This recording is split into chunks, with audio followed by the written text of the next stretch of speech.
the real economy is not growing, and portions, the availability of goods and services and the delivery time and the convenience of those services is deteriorating, even though we can construct a nominal metric to tell ourselves that the economy is growing. So that's the long-winded answer to the question. The summary is the economy is crippled because the money is defective. And, when Bitcoin is 10x bigger or 100x bigger than it is now, 80% of the economy will be crippled with 80% defective money. Hi, I'm Crypto Positive. If you like this video, please leave a comment and subscribe to the channel. It's very important to the channel and gives me motivation to make more videos about crypto for you. And now let's go to the video. So we're going to have a crippled worldwide economy for a long time.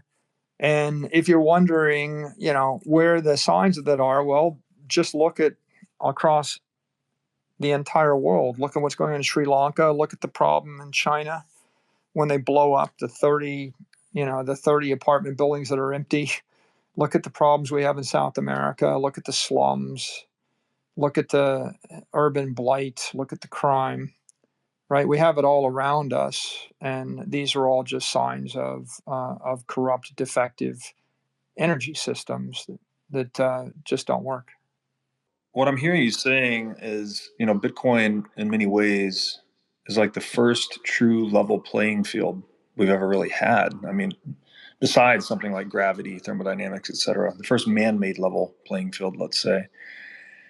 Meaning that, it's rules that bind us universally. They cannot be corrupted. They cannot be broken. Maybe English is a close proxy for this, like an open. That's what I'm thinking, right? I mean, everybody can learn English, and yeah. You use the words "I love you" anywhere in the world. They mean the same thing, and maybe the system slightly evolves or corrupts over time, but it's a decentralized evolution that's fair and equitable to everybody. And just on the periphery, sometimes we invent new words and we fight over whether we like the words or not, right? Yes. And so it works, right? And even though it undergoes attacks, certain politicians and whatnot, maybe try to attack language and change meanings at times. But Arabic math is better, right? Like the meaning of the word 1, 2, 3, 4, 5, 6, 7, 8, 9, and 10. Yeah. Right. And that's been pretty stable and decentralized for 1,000 years or something. Yeah, unless you're a postmodernist and 2 + 2 does not equal 4. But Bitcoin seems to be a language of value that's entirely beyond corruption, because you just can't argue with whatever's on that ledger. It just is, right? You own it. It happened. So, yeah, a very important way to look at it there. And so the question I'm going to ask you here is, you concluded our original 9 episodes together. We're focusing the discussion on the intervention of human beings into dynamic systems like the natural economy. And you concluded that, it was episode 9, by saying that we've been trying to turn nature into a zoo. And it was kind of a haunting ending in a way.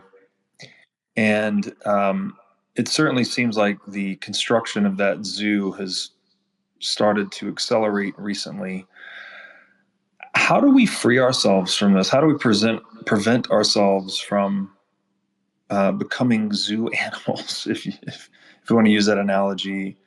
How can we free ourselves to our higher humanity going into this future? I think there are a lot of lessons in environmental sciences and ecology. Like I have a living shoreline that I gaze at sometimes. And a living shoreline is where you'll actually create a revetment to keep the waves or the water from washing away or eroding the shore. But you have to have breaks in the revetments where the tidal water can get in and out in order to cleanse the shoreline and avoid a buildup of stagnant water and bacteria that kills everything. So you have to have continual circulation, and you have to be in relationship with nature. We have this phrase, it's not natural. Right, or it is natural kind of means it's a good thing. It's unnatural means it's not necessarily a good thing. I think that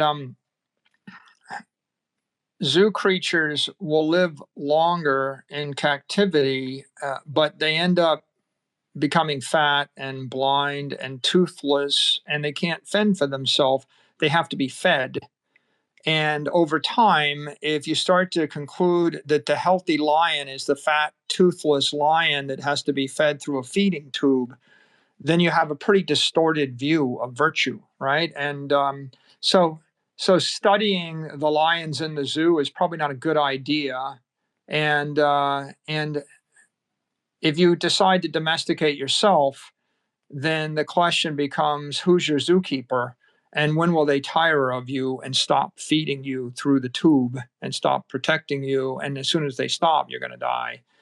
So the the problem with all these systems, all the monetary systems, is we attempt to create these artificial systems, like the proof of stake systems. You're trying to create a system in software, and you're just trusting some software engineers to make it honest and virtuous. And as soon as one of them has a good idea, and they keep having good ideas, they keep loading on idea after idea after idea, and you end up with this shark duck that lives in the trees idea that makes no sense, but because you've got an all-powerful being in the ecosystem that gets to just go ahead and put a 187-foot nose and 37 antlers on the shark duck, and you can't stop it.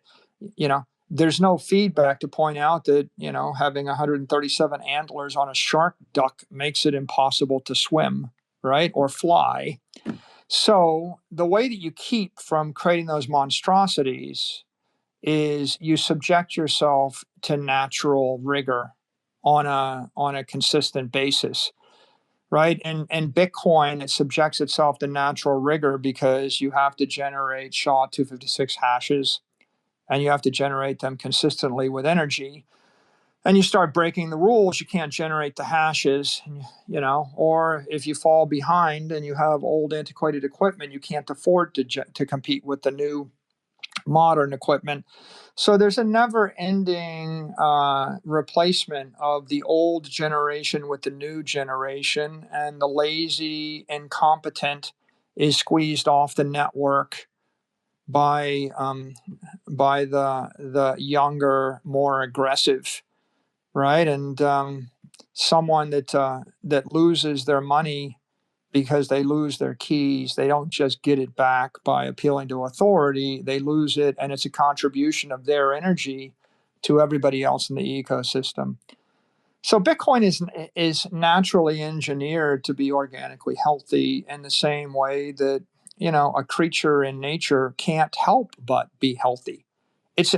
You can't regulate your body temperature at 37 degrees Fahrenheit for long before you simply just die, right? And it's like, it doesn't matter how much you wish you could, you just can't, right? And that is the brutal discipline of nature. And the result is you have this feedback, and then you have a constant Darwinian evolution to the virtuous. And that's how life continues. So I think the recipe for virtue in a monetary system is you have to plug it into nature, right? Gold was plugged into nature in a roundabout way, not perfect, because you could sort of sack a city and inflate the supply of gold, or you could find more gold and you can lie about the quality of the gold, and you could centralize the gold and seize it, right? So not perfect, but there was some thermodynamic relationship to nature and matter and energy. And I think Bitcoin achieves that thermodynamic relationship via proof of work mining. And that's what makes it healthy. The fact that it's an open protocol that's decentralized, makes it uncorruptible. Much harder to corrupt than something that does naturally centralize. And so I do think it is like Arabic math. It is like a standard English language. It is like certain other protocols like TCP/IP and the like. It's a base level protocol to build a civilization, and it is a wonderful achievement. And just like we can't really expect to advance without mastering the flow of water or mechanics, or fire or electricity. We can't really expect to drive forward the socioeconomic political systems of humanity without mastering money or monetary engineering. So I think one day we will see a subject called monetary engineering that will be taught in engineering schools, all around the world. And we'll know that we've succeeded when you have a choice of studying electrical engineering or nuclear engineering or aeronautical engineering or monetary engineering. And when we put monetary engineers, in charge of our systems, instead of just putting lawyers and politicians in charge of these things. Wonderfully said. Constant, continuous feedback, learning, honest work seems to be the path to individual and collective success in this world. Michael, thank you for your time, your eloquence, your skin in the game. Again, Saylor series starts at episode 1, the What is Money show. This is on YouTube and whatismoneypodcast.com. And the Saylor series book is now available, paperback, hardback, and Kindle versions on Amazon. Michael, thank you again. Yeah, thanks for doing this with me, Robert. I really enjoyed it, and I hope people get some value from this, and find ways that they can use it to inspire people around them or improve their own lives. And I look forward to any comments and feedback. And